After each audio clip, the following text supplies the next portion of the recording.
The Dallas Mavericks have put the league on notice after a nail-biter, buzzer-beater, 107-105 win over the defending champions, the Denver Nuggets. We're going to break down what happened in tonight's game. We're going to talk about the box score, the good, the bad, the ugly, and everything in between. But how's it going, everybody? My name is Marcel Martin. This is Mavs Digest, bringing the latest news on everything Mavericks related. And before we get into today's video, 73.7% of you guys watching these videos are not subscribed. That number is a lot lower from where it was about a week ago. Shout out to Bobby Smurda. But if you're enjoying the videos that we're dropping back to back, sometimes even twice a day, if you're enjoying the live streams that we're doing for every Mavericks game, considering subscribing so you don't miss out on a single thing that we do. We're also doing a 5K special giveaway of a jersey. If you want to enter in our giveaway to win a free jersey, all you have to do is become a channel member. So consider becoming a channel member as well. But anyway, like I said in the intro, the league has been put on notice, ladies and gentlemen. The league is now afraid of the Dallas Mavericks because we took down the defending champions, the Denver Nuggets, 107-105, in what can only be described as what felt like a playoff game. The energy from tip-off was insane. The Dallas Mavericks went on a great run to start, as we have been over the last few games, get a nice little lead, and slowly but surely, it kind of fell apart on offense. Our defense was solid from start to finish. On the offensive end, the shots still not falling like they used to or like they should, but overall, the defense was phenomenal. There was never a moment in this game where I felt like we're out of it. You know, we lost this one. It was never that way. The defense held tight, and eventually the shots started falling. We started playing even better defense, going on a short little run. Dante Exum hit like 3 straight buckets back to back in transition. It was amazing. But like I said, in the first quarter, we had a good little lead. It was looking real good. Luka, however, got started a little bit late, and that first quarter wasn't really going for him. I think he had about 10, 11 points, which sounds good for a first quarter, but just a lot of shots just weren't falling, especially from the three-point line. Kyrie took a while to get going, but Daniel Gafford was eating in the paint. Derrick Lively was eating in the paint. We could not be stopped on the interior. It didn't matter who they had. It felt like Nikola Jokic and Aaron Gordon was their biggest players, and they had no answer for Derrick Lively and Daniel Gafford. Our rebounding, though, and I'll get to the box score in a little bit, but our rebounding was out of this world. I did not think that we would be out rebounding the Denver Nuggets like 60-40. Like we had, and then the offensive boards, we had like 22 offensive boards. It was insane. Everything was going right for this Dallas Mavericks team this afternoon. The only thing that really wasn't flowing right was the three-point shooting. And I'll go ahead and throw up the box score here for the Dallas Mavericks. From the top, PJ Washington, only 4 points. He had 1 block, 3 assists, but 11 rebounds, with 2 of those being offensive rebounds. He was 0 of 4 from 3, 2 of 10 from the floor. And I know over the past few games, I've seen the comments, I know what you guys are saying, that PJ, his shots is not there, and I get it. But it's the reason why he's a +7 in the +- box. It's the reason why he played 31 minutes. His defense and his ability to get rebounds, he's not unplayable if his offense isn't there. He's still a serviceable player, and this is why he's a starter, and this is why he still gets minutes. Derrick Jones Jr. had a phenomenal game. 9 points, 1 assist, 8 rebounds, with 6 of them. 6 of his 8 rebounds were offensive rebounds. Derrick Jones Jr. is known for his high-flying jumping ability, and he was just jumping out the gym, grabbing every board possible. But he was also 0 of 3 from the three-point line, shooting 4-11 from the floor.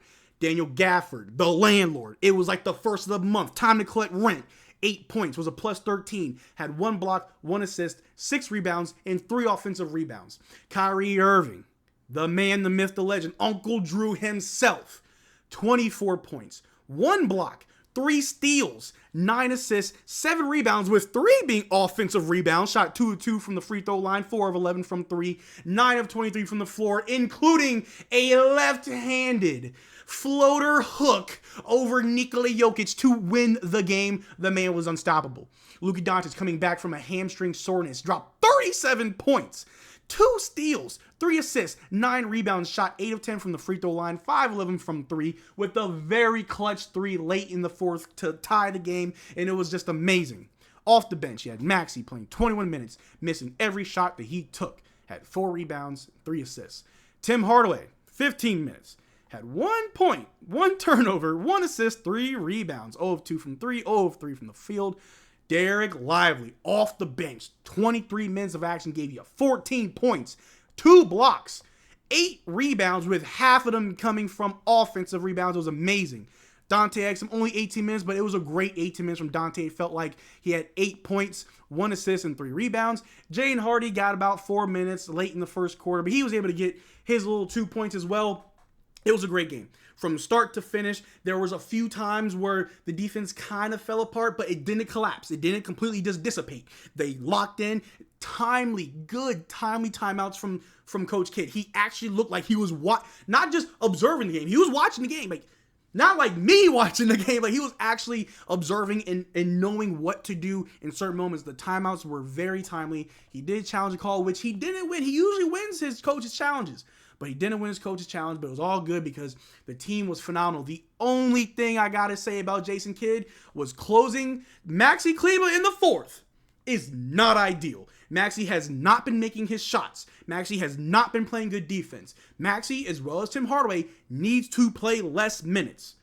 But regardless of all that, we still won because our defense from Daniel Gafford, Derrick Lively, PJ Washington, even Dante Exum, Kyrie, 3 steals from Kyrie from the tip. Kyrie was playing great defense. Ramadan Kyrie mixed with a little bit of fourth quarter Kai is a recipe for success. And you top it all off with Luka Doncic dropping 37 points.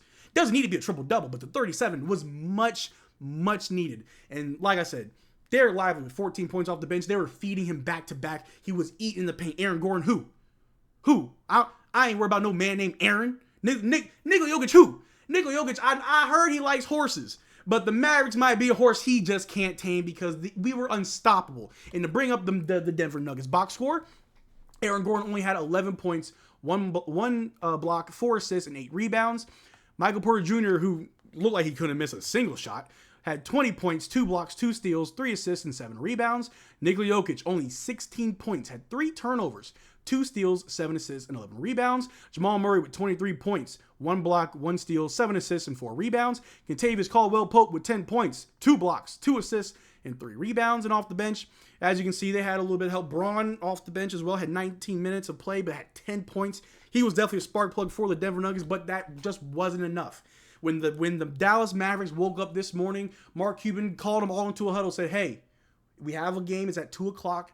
What do you want for lunch? And in unison, the Dallas Mavericks said, we want the nuggets. We want the nuggets with a side of a Sprite and a large fry. We're ready to eat. This game was electric. It was just amazing. There was moments where I was a little bit worried. Like I said, late in the fourth quarter, they hit a 3 to just get ahead of us. It was like 105 to 102. And I was like, man, we got like less than a minute left. Maybe overtime. I don't know if we can pull it. But then I was reminded that this Dallas Mavericks team has Luka Doncic. Hits a 3, a deep 3 off of an inbounds to tie the game. The Denver Nuggets go the other way with it. Jamal Murray trying to create distance, try to shoot a little jumper, a little midi over PJ, over the Warden, but it wasn't good. It clinks in and out. We get the ball, quick timeout. Last second inbounds play. Maxi finds Kyrie. Kyrie going off a screen. He pulls up over Nikola Jokic with a left-handed hook shot from the free throw line. Ice the game. Game over. The buzzer rings. The crowd goes crazy. Babies are crying. Angels are singing. The skies open up. And the Dallas Mavericks win again. And at the moment of this recording, we are sitting at the 7th seed with only about a half game behind the Sacramento Kings. We do see the San Antonio Spurs on Tuesday.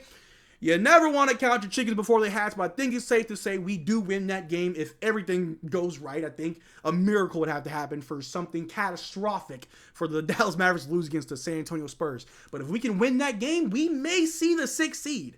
But we still have a lot more games ahead of us after the game against the San Antonio Spurs. We do play the Kings twice, and I want to say we play the Pacers twice after that as well.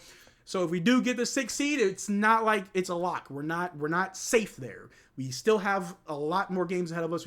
We still have a lot to prove. And this arguably wasn't even our best brand of basketball, but in my opinion, this was the best game of the season. It felt like a playoff game. The energy was just amazing.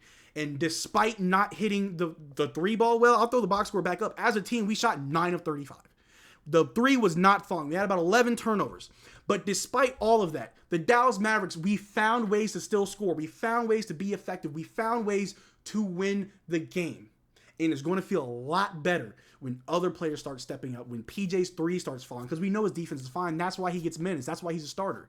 But when his 3 starts falling, when Tim Hardaway finds his consistency, when Josh Green comes back, and hopefully he comes back better than ever with a bionic ankle, this Dallas Mavericks team will be ready for the playoffs. I'll say right now, we're ready for the playoffs. And I can say confidently after today's game, no exaggeration, just purely off of what I observed, I'm not worried about anybody in the West. Not saying that we're going to make it to the finals and win it all. I'm not that crazy, but I am confident that we will make it out the first round no matter who we see. If it's the Nuggets, the Timberwolves, the Suns, the Kings, like I don't know who else. Who else wants it? The Thunder?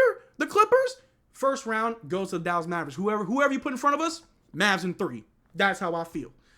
But that's all I got for you guys today. This was an electric game. Make sure you subscribe so you don't miss out on a single thing we do. Our live stream for tonight, or for this afternoon's game, was amazing. We almost had 200 viewers.